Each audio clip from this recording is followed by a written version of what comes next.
लोकशाहीची प्रेरणा संघनायक तथागत सिद्धार्थ गौतम बुद्ध, धम्मशासक सम्राट अशोक, रिपब्लिकन राष्ट्र निर्माते doctor Babasaheb Ambedkar, Republican party of इंडियाचे राष्ट्रीय अध्यक्ष, केंद्रीय सामाजिक न्याय राज्यमंत्री, प्रखर रिपब्लिकन राष्ट्रवादी मुत्सद्दी संघर्ष नायक doctor Ramdasji Athawale, Republican party of इंडियाच्या महिला आघाडीच्या राष्ट्रीय अध्यक्षा आदरणीय सीमाताई आठवले, रिपब्लिकन पार्टीचे ज्येष्ठ नेते मंडळी, रिपब्लिकन विचारवंत मंडळी आणि माझ्या प्रिय प्रजासत्ताक भारतीयांनो, आज 18 मार्च 2021, 18 मार्च 1956 रोजी रिपब्लिकन राष्ट्र निर्माते डॉक्टर बाबासाहेब आंबेडकर यांनी आग्रा उत्तर प्रदेश येथून शेड्यूल कास्ट फेडरेशनच्या संपूर्ण शेड्यूल कास्ट फेडरेशनला संदेश दिला होता. आणि तो संदेश म्हणजे संविधानिक रिपब्लिकन राजकारण, या राजकारणाचा निर्धार. या संविधानिक रिपब्लिकन राजकारणाचा निर्धार बाबासाहेबांनी 18 मार्च 1956 रोजी केला. आज 18 मार्च 2021 रिपब्लिकन भारतामध्ये 18 मार्च 1956 चा दिन,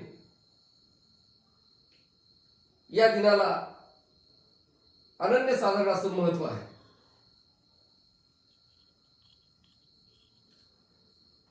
बाबासाहेबांनी 18 मार्च 1956 रोजी अखिल भारतीय शेड्यूल कास्ट फेडरेशनच्या कार्यकर्त्यांना काय संदेश दिला? बाबासाहेबांचं आंदोलन कोणकोणत्या टप्प्यातून 18 मार्च 1956 पर्यंत आलं, तसे आम्ही बाबासाहेबांच्या चळवळीच्या संदर्भात वेगवेगळे संदर्भ घेतो. परंतु आमचे संदर्भ हे बाबासाहेबांचा जो अंतिम संदेश आहे, या अंतिम संदेशाचं भान ठेवून आम्ही संदर्भ घेत नाहीत, हे प्रकर्षानं जाणवतं. आज संविधानिक रिपब्लिकन राजकारण आणि बाकीचा असंविधानिक जो काही गोंधळ चाललेला आहे, यावर प्रकर्षानं भारतीय नागरिकांनी नजर टाकली पाहिजे. आज या सर्व बाबीवर भारतीय नागरिक या नात्यानं प्रत्येकाने गंभीर होण्याची गरज आहे. परंतु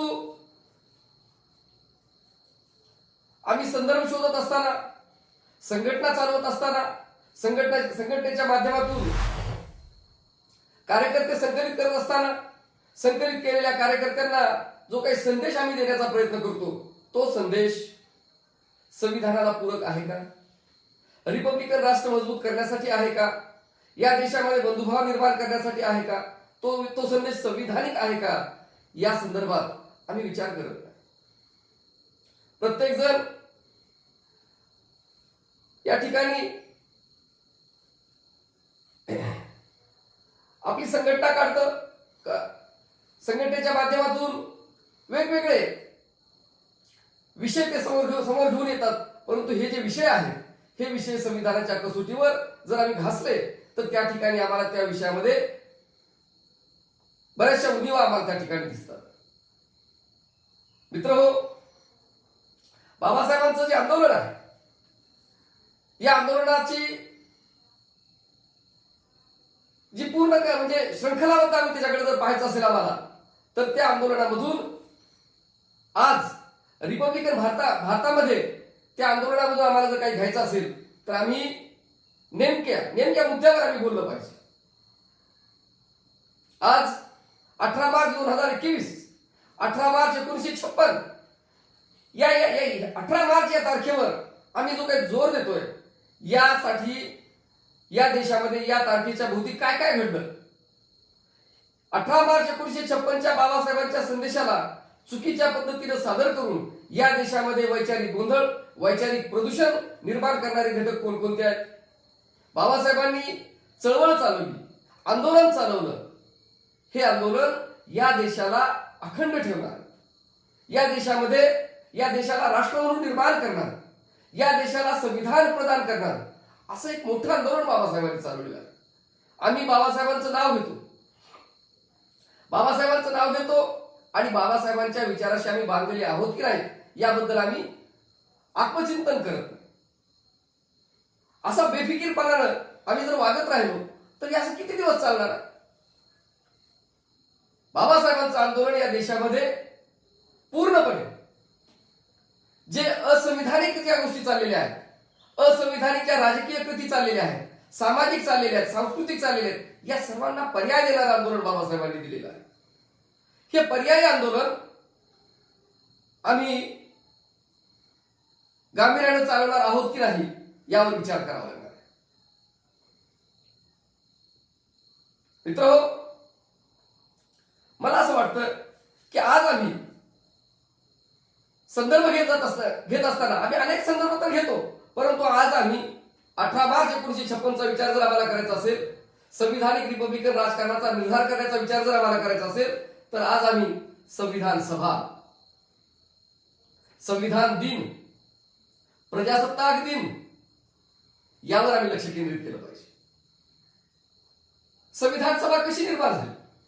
संविधान सभा निर्माण होत असताना बाबासाहेबांना संविधान सभेवर जायचं, तर संविधान सभेवर जात असताना बाबासाहेबांच्या समोर कोणकोणत्या अडचणी आल्या, कोणकोणत्या अडचणीवर, संकटावर मात करून बाबासाहेब त्या संविधान सभेत गेले. संविधान सभेमध्ये गेल्यानंतर बाबासाहेब त्यांना नको होते. बाबासाहेबांचं ज्या मतदारसंघातून बाबासाहेब आले तो मतदारसंघ फाळणीमध्ये पाकिस्तानला देऊन टाकणे म्हणजे या देशाला विद्वत्ता असलेला, सक्षम असलेला, सर्वसामान्यांचा, देशाचा, राष्ट्राचा विचार करणारा नेता हा सातत्यानं नको होता असं त्यातून दिसतंय. संविधान सभेच्या मागे तुम्हाला जाता येईल, परंतु संविधान सभेच्या माध्यमातून बाबासाहेबांनी अखंड भारत, म्हणजे त्यांना असं कधी वाटत नव्हतं की याचा पाकिस्तानचा वेगळा भाग झाला पाहिजे, बांगलादेशचा वेगळा भाग झाला पाहिजे, जे मिळेल ते भारत आपला घेऊन लवकरात लवकर आपण राज्य केलं पाहिजे. बाबासाहेब हे पूर्ण अखंड भारताला एक राष्ट्र म्हणून विकसित करण्याच्यासाठी गंभीर होते आणि त्यासाठी त्यांनी संविधान सभेवर ते गेले. संविधान सभेच्या नंतर संविधान दिनाकडे आपण लक्ष केंद्रित करूया. 26 नोव्हेंबर 1949 संविधान दिन. या संविधान दिनी त्याच्या आदल्या दिवशी 25 नोव्हेंबर 1949 रोजी बाबासाहेबांनी संविधान सभेमध्ये जे मार्गदर्शन केलेलं आहे त्या मार्गदर्शनाला ज्यांना बाबासाहेबांचं आंदोलन चालवायचं, ज्यांना बाबासाहेबांचा सैनिक म्हणून समोर यायचं आहे, आपली जिम्मेदारी निभवण्यासाठी परिश्रम घ्यायचे, संघर्ष करायचा आहे, या कार्यकर्त्यांनी 25 नोव्हेंबर 1949 बाबासाहेबांचं म्हणजे प्रखर राष्ट्रभक्तीनं भरलेलं त्यांचं जे भाषण आहे त्या भाषणाला अगदी मुखोद्गत केलं पाहिजे आणि मुखोद्गत केल्यानंतर त्याचा अन्वयार्थ काढण्याच्या दिशेने काम केलं पाहिजे. संविधान सभा, संविधान दिन आणि 26 जानेवारी 1950 प्रजासत्ताक दिन. या अगोदर बाबासाहेबांचे जे आंदोलन आहे, राजकीय आंदोलन म्हणजे स्वतंत्र मजूर पक्ष आणि शेड्यूल कास्ट फेडरेशन, या शेड्यूल कास्ट फेडरेशनच्या मार्फत रिपब्लिकन भारत निर्माण झाला तेव्हा शेड्यूल कास्ट फेडरेशन कार्यरत होती आणि या शेड्यूल कास्ट फेडरेशनचा जो संदेश आहे की जाती जोडायच्या, जाती कशा जोडायच्या, त्या जातींच्या मध्ये बंधुभाव नसला तरी चालेल, त्या जातींनी आपसात रोटीबेटी व्यवहार नाही केला तरी चालेल, फक्त त्या जातींनी एकत्रित येऊन कुणाचा तरी द्वेष करून, म्हणजे 6,500 जातीमधील काही जातींनी, संख्याने जास्त असलेल्या जातींनी एकत्र यायचं आणि उर्वरित जातींचा द्वेष करण्याच्यासाठी एक तत्कालीन एक तह करायचा आणि सत्तेवर यायचं, असं ते तत्वज्ञान. जाती जाती जोडणे, जिव्हाळाहीन जातींना जोडणे आणि निवडणुका साजऱ्या करणे, हा संदेश जर परिपूर्ण असता तर बाबासाहेबांनी 18 मार्च 1956 जो शेड्यूल कास्ट फेडरेशनला संदेश दिलेला आहे, या संदेशावर आम्हाला लक्ष केंद्रित करण्याची गरज पडली नसती.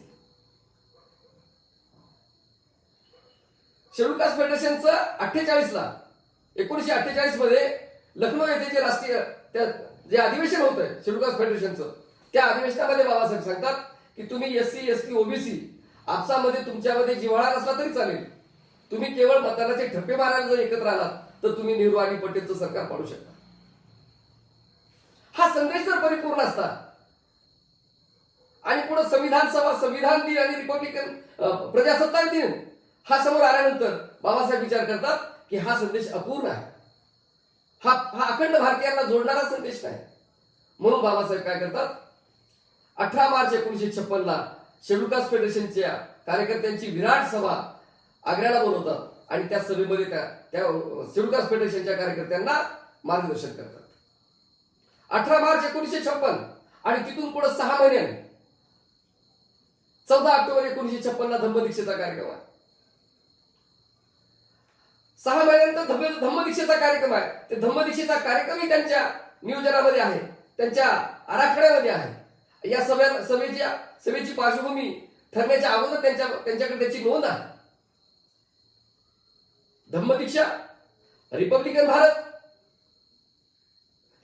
भारताला बौद्ध भिक्खू संघातून घेतलेली संसदीय लोकशाही, या सगळ्या ज्या गोष्टी आहेत, या सर्वांचा विचार करून बाबासाहेबांनी 18 मार्च 1956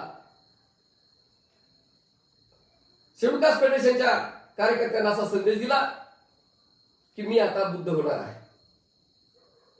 या संदेशाच्या संदर्भात 18 मार्च 1956 जो संदेश आहे बाबासाहेबांचा, या बाबासाहेबांच्या संदेशाच्या संदर्भात आज आमच्याकडे विचार करू शकणारे, विचारवंत म्हणून प्रसिद्ध झालेले, बोलू शकणारे, भाषण करू शकणारे, आंदोलनामध्ये सक्रिय असलेले अनेक बांधव 18 मार्च 1956 बाबासाहेबांच्या संदेशाला ज्या चुकीच्या पद्धतीनं ज्यांनी मांडणी केली, त्या मांडणी करणाऱ्या आमच्या ज्या उणिवा आहेत त्या समाजासमोर त्यांनी मांडण्यामध्ये हिंमत केलेली नाही. विशेषतः 18 मार्च 1956 बाबासाहेबांच्या संदेशाला चुकीच्या पद्धतीने मांडण्याचं काम बामसेफ, DS4 आणि BSP काशीरामच्या माध्यमातून ही मांडणी करण्याचं काम या ठिकाणी झालं. 18 मार्च 1956 बाबासाहेबांचा संदेश असा आहे की बाबासाहेबांनी सांगितलं, मुझे पढे लिखे लोगों ने धोखा दिया. त्या सभेमध्ये केवळ बाबासाहेब इतकंच बोलले का? बाकी ते काहीच बोलले नाही. फक्त पढे लिखे लोगों ने मुझे धोका दिया एवढा म्हणत पूर्ण भारत देशामध्ये त्यांनी गोंधळ घातला आणि 18 मार्च 1956 अशा पद्धतीनं चुकीची गोष्ट वारंवार बोलून भारतीय नागरिकांच्या, विशेषतः बाबासाहेबांच्या विचार करणारा जो वर्ग आहे यांच्यावरती बिंबवण्याचा, त्यांच्यावरती सातत्यानं त्याची हॅमरिंग करण्याचं काम या लोकांनी केलं. मग मी विचार केला की 18 मार्च 1956 बाबासाहेबांचं जे काही भाषण आहे, या भाषणाकडे आपण पाहिलं पाहिजे, याच्यावर विचार केला पाहिजे. विचार केला असता बाबासाहेब त्या सभेमध्ये असं म्हणतात की मी आता बुद्ध होणार आहे. बुद्ध झाल्यानंतर मला तुमचं नेतृत्व करता येणार नाही. तुमचं म्हणजे अनुसूचिबद्ध जातींचं मी जे राजकारण करत आहे, या जातींचं नेतृत्व मला करता येणार नाही. तुमच्यापैकी कुणाला जर हेच करायचं असेल तर तुम्ही करू शकता. आता मी तुमचा साधा सभासद राहणार नाही. आता मी तुमच्या तिकिटावर निवडणूक लढणार नाही. मात्र मी राजकारण सोडणार नाही. हा जो बाबासाहेबांचा हा जो संदेश आहे, या संदेशाच्या विश्लेषणासाठी आमच्या रिपब्लिकन विचारवंतांनी कंबर कसली पाहिजे. हा संदेश, बाबासाहेबांचा संदेश घराघरापर्यंत, भारतीय नागरिकांच्या पर्यंत या देशातील सर्व सन्माननीय भारतीय नागरिकांच्या पर्यंत हा संदेश घेऊन जाण्याचं काम व्हावं आपण सर्वांनी केलं पाहिजे. कारण बाबासाहेब हे अखंड भारतीयांची भाषा करतात, अखंड रिपब्लिकन भारतीयांची, अखंड प्रजासत्ताक भारतीयांची भाषा बाबासाहेब करत आहेत. आणि ती भाषा संविधानिक भाषा करत आहेत. त्या नागरिकांच्या हितासाठी जे संविधान समोर आलेलं आहे, या संविधानाच्या माध्यमातून त्यांचे जे हित म्हणजे संरक्षित केले गेलेले आहेत, या हिताला सुरक्षित करण्यासाठी वेगवेगळे आंदोलन, संविधानिक आंदोलन आणि संविधानिक आंदोलनासाठी संविधानिक राजकीय आंदोलन सुद्धा अशा स्वरूपाचं बाबासाहेबांनी नियोजन केलेलं आहे. मी तुमचा सभासद राहणार नाही, मात्र मी राजकारण सोडणार नाही. म्हणजे शेड्यूल कास्ट फेडरेशन बंद झाली पाहिजे. आणि रिपब्लिकन पार्टीची स्थापना सुद्धा बाबासाहेब करतात 30 सप्टेंबर 1956. 14 ऑक्टोबर 1956 ला 18 मार्च 1956 ला आग्र्यामध्ये हा संदेश देतात आणि 30 सप्टेंबर 1956 ला दिल्ली येथे बाबासाहेबांच्या निवासस्थानी शेड्यूल कास्ट फेडरेशनच्या कार्यकारिणीच्या बैठकीमध्ये रिपब्लिकन पार्टी ऑफ इंडियाचा ठराव पारित करण्यात येतो. हे जातीग्रस्त बहुजन संकल्पना घेऊन निघालेले जे बांधव आहेत, या बांधवांनी सातत्यानं असं बोलण्याची हिंमत केलेली आहे की बाबासाहेबांनी रिपब्लिकन पार्टीची स्थापना कुठे केली, बाबासाहेबांनी कुठे केली, बाबासाहेबांनी कुठे केली. म्हणजे रिपब्लिकन पार्टीच्या कार्यकर्त्यांशी, नेत्यांशी, तत्वज्ञानाशी यांना जर काही त्याच्यामध्ये काही तर त्याच्याबद्दल जर बोलायचं असेल तर त्यांनी वैचारिक बोललं पाहिजे, त्यांनी संदर्भ घेऊन बोललं पाहिजे. परंतु अगदी भावकीच्या भांडणासारखं, अगदी निकृष्ट दर्जाची म्हणजे आर्ग्युमेंट, टीका, टिप्पणी, निंदा, नाराजगी अशा पद्धतीनं रिपब्लिकन आंदोलनाला हिनविलं जाऊ शकत नाही. रिपब्लिकन आंदोलनाला खंबीर टीकाकार समोर पाहिजे. आमच्या वैचारिक जी काही आमची मांडणी आहे, वैचारिक आमचं जे आंदोलन आहे, संविधानिक आमचे जे काही आमचं जे भाष्य आहे, या भाष्याला खोडून काढण्यासाठी संविधानिक मुद्द्यावर कार्यकर्ता आमच्या समोर आला पाहिजे. आम्ही त्याचं स्वागत करू. परंतु बाबासाहेबांनी कुठे रिपब्लिकन पार्टीची स्थापना केली अशा पद्धतीचं बेजबाबदारपणे बोलणे, हे बेजबाबदारपणे बोलणारे जे लोक आहेत, आज हे लोक काय करतात, आज सोशल मीडियाचं आम्ही स्वागत केलं पाहिजे. आम्हाला आमचं मत मांडण्यासाठी, आमच्या प्रजासत्ताक बांधवांशी डायरेक्ट सुसंवाद साधण्यासाठी आम्हाला एक संधी त्यांनी निर्माण करून दिलेली आहे. नाहीतर रिपब्लिकन पार्टीचा आवाज दाबण्यासाठी तर सगळेच आहेत.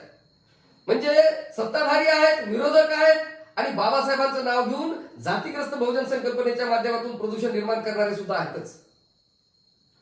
हे सगळे असताना आमचं म्हणणं आम्हाला मांडण्याची एक जी संधी आम्हाला त्यांनी या ठिकाणी निर्माण केलेली आहे, खरोखर आम्ही त्यांचे आभार मानले पाहिजे. काय होतंय की बाबासाहेबांनी कुठं म्हणजे रिपब्लिकन पार्टीची स्थापना केली. बाबासाहेबांच्या आंदोलनाच्या बद्दल बोलायचं असेल तर बाबासाहेबांची बहिष्कृत सभा, स्वतंत्र मजूर पक्ष, schedule caste federation, republican party of India, या पूर्ण याचा तपशीलवार तुम्ही त्याचा विचार केला पाहिजे. आणि त्याच्यावर राष्ट्रभक्त जर असाल, या रिपब्लिकन भारताचे राष्ट्रभक्त असाल तर तुम्हाला गांभीर्याने विचार करावा लागेल, आपुलकीने विचार करावा लागेल, सकारात्मक विचार करावा लागेल. आणि विचार केल्यानंतर तुम्हाला सोल्युशन मिळेल. बाबासाहेब रिपब्लिकन पार्टी ऑफ इंडियाची संकल्पना म्हणजे त्याचा ठराव पारित करतात. आणि बाबासाहेबांच्या महापरिनिर्वाणाच्या नंतर लागलीच म्हणजे 6 डिसेंबर 1956 आणि 57च्या मार्च एप्रिल मध्येच लोकसभेच्या निवडणुका आहेत. त्यामुळं शेड्यूल कास्ट फेडरेशनची बरखास्त करून रिपब्लिकन पार्टी स्थापन करण्यासाठीचा जो काही कालावधी पाहिजे तो कार्यकर्त्यांच्याकडे नाही. त्यामुळं 1957ची निवडणूक शेड्यूल कास्ट फेडरेशनच्या माध्यमातून लढली जाते. आणि ती निवडणूक झाल्यानंतर मग 1957ला नागपूर येथे रिपब्लिकन पार्टीचे देशभरातून निवडून आलेले जनप्रतिनिधी, खासदार, आमदार आणि तत्सम जनप्रतिनिधींच्या आणि कार्यकर्त्यांच्या उपस्थितीमध्ये विराट जनसभेच्या माध्यमातून त्या ठिकाणी शेड्यूल कास्ट फेडरेशनचं रिपब्लिकन पार्टी ऑफ इंडियामध्ये विलीनीकरण करण्याचं काम नागपूरला होतं 1957 मध्ये. अशी ही जी काही प्रक्रिया आहे, या राष्ट्रभक्तीनं संविधानिक राजकारण करणारं हे रिपब्लिकन आंदोलन आणि या आंदोलनाचा मार्ग हा खडतर असू शकतो याचं भान न ठेवता बेजबाबदारपणे रिपब्लिकन आंदोलनावर टीका टिप्पणी करणे, आमच्यावर टीका केली तर आमच्यापेक्षा सुपर तुम्ही काय दिली, आमची अवहेलना केली तर आमच्यापेक्षा प्रभावीपणे तुम्ही कोणती गोष्ट मांडली? जाती जातीचे वेगवेगळे म्हणजे आदर्श म्हणून कुणाला त्यांना बाहेर काढायचं, त्यांना बाबासाहेबांच्या बाजूला बसवायचं, एक मोठी पंगत निर्माण करायची आणि या जातीवाल्याने त्या जातीवाल्याला खोटं बोलायचं, त्या जातीवाल्याने त्याला खोटं बोलायचं, एकमेक खोटं बोलणारे सगळ्यांनी गोळा व्हायचं आणि जातीग्रस्त बहुजन संकल्पनेच्या माध्यमातून संविधानिक रिपब्लिकन आंदोलनाच्या समोर नंगा नाच करायचा. हा नंगा नाच रिपब्लिकन पार्टीचे कार्यकर्ते अधिक काळ त्यांनी हे सहन नाही केलं पाहिजे, कारण हे राष्ट्र विघातक आहे, हे संविधान विघातक आहे. यावर आमचं ठाम मत निर्माण झालेलं आहे. सोशल मीडियाच्या माध्यमातून मी रिपब्लिकन फेसबुक पेजचा रिपब्लिकन पार्टीचं हे जे मंच आहे, हे मंच येणाऱ्या काळामध्ये अधिक मजबूत आम्ही करून आमचा संदेश, रिपब्लिकन पार्टी ऑफ इंडियाचा संदेश, संविधानिक रिपब्लिकन संदेश सर्व भारतीय नागरिकांच्या पर्यंत पोहोचवण्यासाठी आम्ही सातत्याने कष्ट करणार आहोत, प्रयत्न करणार आहोत, संघर्ष करणार आहोत. मित्रहो, संविधान दिन,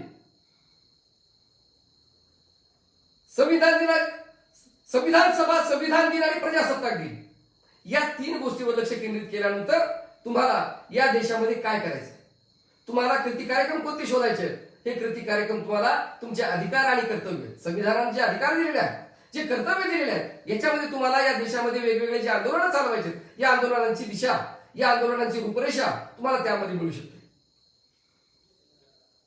या पद्धतीनं आज 18 मार्च 1956 ला बाबासाहेबांनी जो संदेश दिलेला आहे की या देशामध्ये संविधानाच्या पूरक राजकीय पार्टी असली पाहिजे, त्या राजकीय पार्टीचं तत्वज्ञान हे भारतीय संविधानाची उद्देशिका असली पाहिजे, त्या पार्टीचं तत्वज्ञान या भारतीय संविधानामध्ये जे काही अंतर्भूत असलेले जे नागरिकांचे अधिकार आणि कर्तव्य आहेत, मार्गदर्शक तत्व आहेत, हे त्याचं तत्वज्ञान असलं पाहिजे.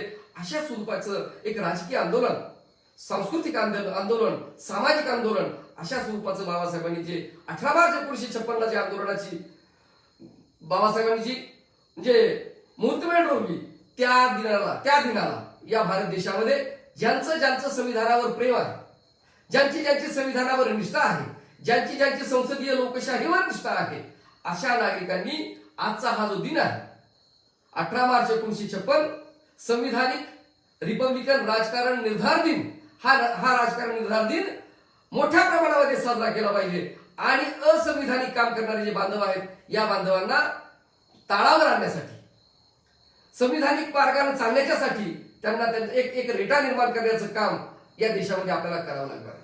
रिपब्लिकन पार्टीचे कार्यकर्ते, रिपब्लिकन पार्टी ऑफ इंडियाचे नेते अगदी त्यांचे पूर्ण कृती कार्यक्रम हे बाबासाहेबांनी सांगितलेल्या योग्य दिशेने त्यांचे कृती कार्यक्रम आहेत.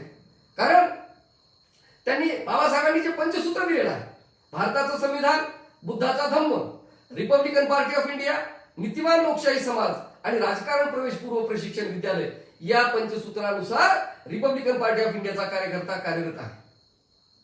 तर रिपब्लिकन पार्टी ऑफ इंडियाच्या कार्यकर्त्याला या मुद्द्याच्या आधारे तपासायचं नाही. त्याला काय म्हणायचं, यांनी धम्मदीक्षा घेतली, विषय बुद्ध झाले आणि बुद्ध झाल्यामुळे यांचा आमदार निवडून येत नाही, यांचा खासदार निवडून येत नाही, असा अपप्रचार करायचा आणि जाती आणि धर्मग्रस्त अशा या विकृतीमध्ये स्वतः सुद्धा रममान व्हायचं.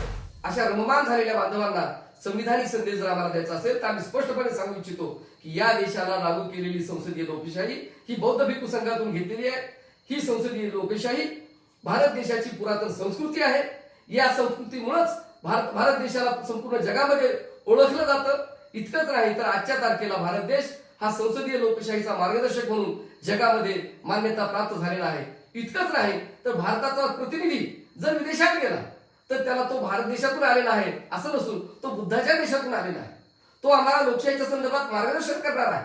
अशा स्वरूपाची अपेक्षा जग आमच्याकडे बाळगून आहे. परंतु हे जातीग्रस्त बहुजन संकल्पना बाळगून काय म्हणतात, बुद्धाचं नाव घेऊ नका, बुद्धाचं नाव घेऊ नका. लोक कमीच करतात, मतदान करायचे नाही.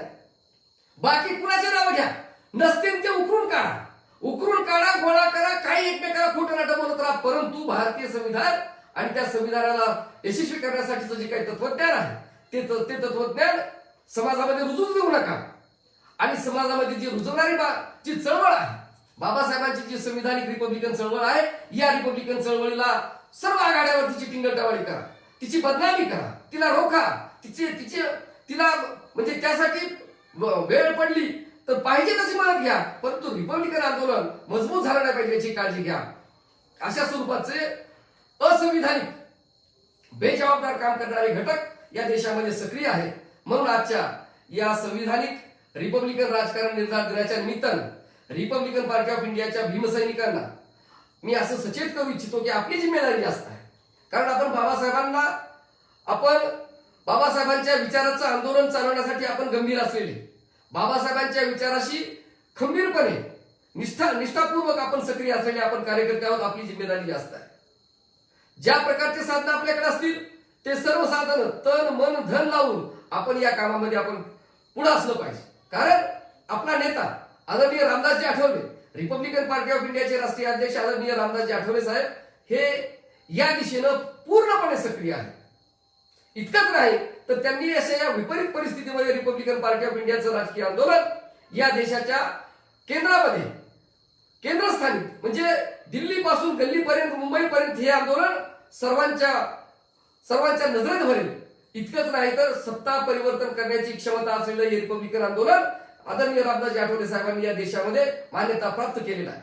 ज्यांना कुणाला वाटत असेल की या पार्टीचे जनप्रतिनिधी किती, रिपब्लिकन पार्टीची ताकद, बाबासाहेबांना मानणारा वर्ग वेगवेगळ्या राज्यामध्ये, राष्ट्रीय पातळीवर, महाराष्ट्रामध्ये तो सर्व वर्ग या ठिकाणी उपलब्ध आहे, उपस्थित आहे. तो वर्ग गंभीर आहे. आम्ही जे बोलत आहोत ते त्याला पूर्ण शब्दाला शब्द त्याला कळतं. परंतु रिपब्लिकन पार्टीची ताकद नाही बनली पाहिजे. रिपब्लिकन पार्टीची ताकद बनण्याच्या ऐवजी जातीग्रस्त ताकद, एखादा पक्ष काढून त्याची ताकद बनली पाहिजे, एखादा धर्मग्रस्त पक्ष काढून त्याची ताकद बनली पाहिजे, एखादा असंविधानिक पक्ष काढून चर्चा रणनीती आखून असं आणखी काय करता येईल. परंतु रिपब्लिकन पार्टीची ताकद नाही बनली पाहिजे. अशा स्वरूपाचा ज्यांनी कुणी विडा उचललेला आहे, या विडा उचलणाऱ्यांच्या संदर्भात आम्ही गंभीर आहोत. कारण आज आदरणीय रामदासजी आठवले साहेब सातत्याने या देशामध्ये ऐक्याची भूमिका घेत, म्हणजे रिपब्लिकन पार्टीची ताकद विखुरली जात आहे. ही विखुरल्यामुळे आमचं लोकसभेमधलं आमचं प्रतिनिधित्व आमचं कमी होत आहे. विधानसभा माध्यमातून राज्य लेवलवर आम्हाला आमचं प्रतिनिधित्व देता येत नाही. यासाठी ते ऐक्याची भूमिका असेल, सर्वांना एकत्रित करण्याची भूमिका असेल, बाबासाहेबांची संविधानिक रिपब्लिकन आंदोलनाच्या संदर्भातली जी स्पष्ट भूमिका असेल, या सर्व भूमिका घेऊन आदरणीय आठवले साहेब राजकारण करतात. तर हे काय करतात, आठवले साहेबांना तपासायला जाण्यासाठी त्यांच्या प्रत्येक शब्दावर बोलणार नाही, फक्त फिरी हसणार, फक्त फिरी म्हणजे असे म्हणजे एकदम म्हणजे किरकोळपणाच्या टीका करून ते जगत राहतात.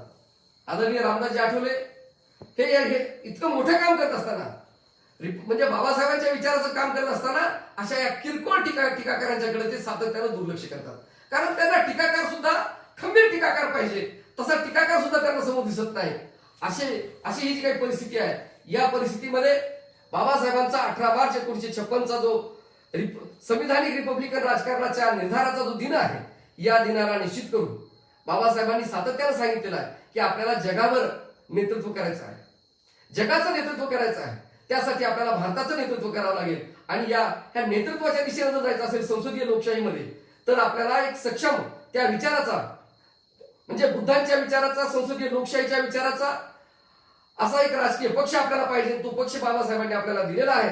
या पक्षाला मजबूत करण्यासाठी बाबासाहेबांनी दिलेल्या संदेशाच्या आधारे, बाबासाहेबांच्या विचारावर ठाम राहून आपल्याला येणाऱ्या काळामध्ये रिपब्लिकन पार्टी ऑफ इंडियाचं आंदोलन, रिपब्लिकन पार्टी ऑफ इंडिया अतिशय सक्षम करण्याच्या दिशेने आपल्याला काम करावं लागणार आहे. म्हणून आज 18 मार्च 1956 अर्थात 18 मार्च 2021 आजच्या या दिनी मी संपूर्ण रिपब्लिकन भारतीयांना हार्दिक शुभेच्छा देतो. त्याचबरोबर रिपब्लिकन पार्टी ऑफ इंडियाच्या भीमसैनिकांना मी या ठिकाणी असं नम्र आव्हान करतो की या देशाला पारतंत्र्यातून, म्हणजे 15 ऑगस्ट 1947ला भारत स्वतंत्र झाला, याच्या अगोदर सुद्धा भारतावर आपल्या अनेक लोकांनी राज्य केलेलं आहे. म्हणजे सातत्यानं भारत अखंड होता कधी, तर तो केवळ सम्राट अशोकांच्या काळामध्ये अखंड होता. आणि त्या अखंड भारताचे सातत्यानं लचके तोडणे, अखंड भारताला नंतर म्हणजे त्या सम्राट अशोकांच्या कालावधीच्या नंतर त्या पारतंत्र्यामध्ये या देशाला ढकलण्याचे कामं करणारे जे कुणी आहेत आणि त्या पारतंत्र्यावर गंभीर नसणारे बांधव, या बांधवांना देशाची अखंडता, देशाला राष्ट्र म्हणून निर्माण करण्यासाठी आवश्यक असलेली राष्ट्राला आचारसंहिता, देशाला राष्ट्र म्हणून उभं करण्यासाठी जे देशाला संविधान लागतं, या सर्व गोष्टी यांना समजण्यासाठी थोडा वेळ लागणार आहे. हे समजून सांगण्यासाठी रिपब्लिकन पार्टी ऑफ इंडियाच्या कार्यकर्त्यांनी कसल्याही जातीचा धर्माचा भेद न मानता या देशातील विविध जाती धर्मांमध्ये विभागलेल्या जे भारतीय नागरिक आहेत, हे माझे भाऊ आहेत, ह्या माझ्या बहिणी आहेत, हे माझे बांधव आहेत, अशी भावना घेऊन प्रत्येक नागरिकांचं संविधान संमत प्रबोधन करून या देशामध्ये रिपब्लिकन नागरिक प्रजासत्ताक भारतीय निर्माण करण्याच्यासाठी, अखंड भारतीयांच्यासाठी एक चांगलं बाबासाहेबांचं, सम्राट अशोकांचं, तथागत गौतम बुद्धांचं जे तत्वज्ञान आहे, जे संविधानिक तत्वज्ञान आहे, या तत्वज्ञानाच्या आधारे आपल्याला सामाजिक, सांस्कृतिक आणि राजकीय आघाडीवर एक प्रबोधनाची, प्रचार प्रसाराची एक मोठी श्रृंखला या ठिकाणी गतिमान करायची आहे. या गतिमान करण्याचाही आपण या ठिकाणी आज निर्धार केला पाहिजे. आणि आजच्या दिनी संविधानिक रिपब्लिकन राजकारण निर्धार दिनी सर्व भारतीयांना हार्दिक हार्दिक शुभेच्छा देऊन मी या ठिकाणी थांबतो. सप्रेम जय भीम, जय रिपब्लिकन भारत, जय रिपब्लिकन राष्ट्रवाद.